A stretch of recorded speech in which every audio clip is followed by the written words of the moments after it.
31 octobre, sur l'esplanade de Notre-Dame de la Garde à Marseille, il y avait foule. Comme tous les 31 octobre d'ailleurs.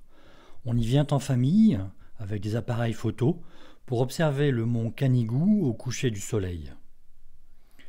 Cette année, je me suis amusé, avant l'instant magique, à faire une petite observation en utilisant l'application Théodolite sur mon iPad.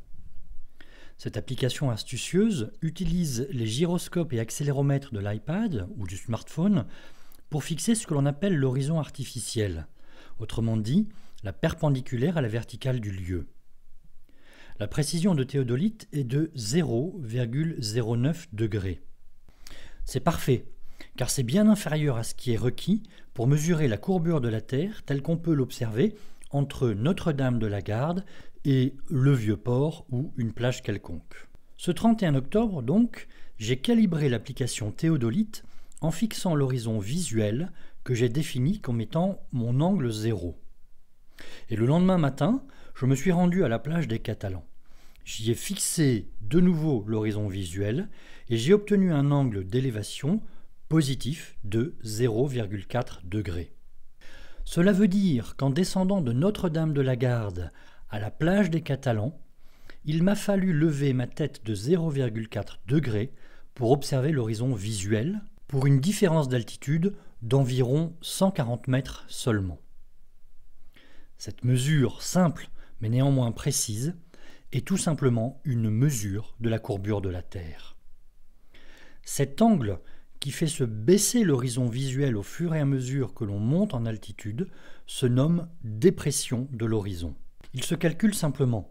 Voici une formule, par exemple, qui tient compte non seulement de l'altitude de l'observateur, mais aussi de la réfraction de l'atmosphère. Dans mon cas, pour une différence d'altitude d'environ 140 mètres, l'angle vaut 0,0061196854 radians, soit 0,35063 degrés, très proche de ma mesure de 0,4 degrés. Ce 31 octobre 2017, entre Notre-Dame de la Garde et la plage des Catalans, j'ai observé avec précision la courbure de la Terre depuis deux positions distantes seulement de 140 mètres en altitude. Voir la courbure de la Terre, c'est aussi simple que cela. Et il faut être un platiste inculte pour l'ignorer.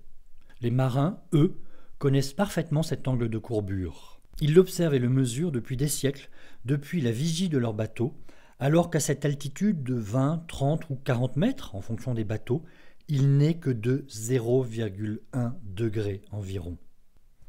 Mais savoir mesurer avec précision la courbure de la Terre pour un marin, c'est la condition sine qua non pour arriver à bon port. C'est une question de vie ou de mort. Et c'est bien pour cela que les marins ont été les tout premiers à comprendre, à observer et à mesurer que la Terre est ronde.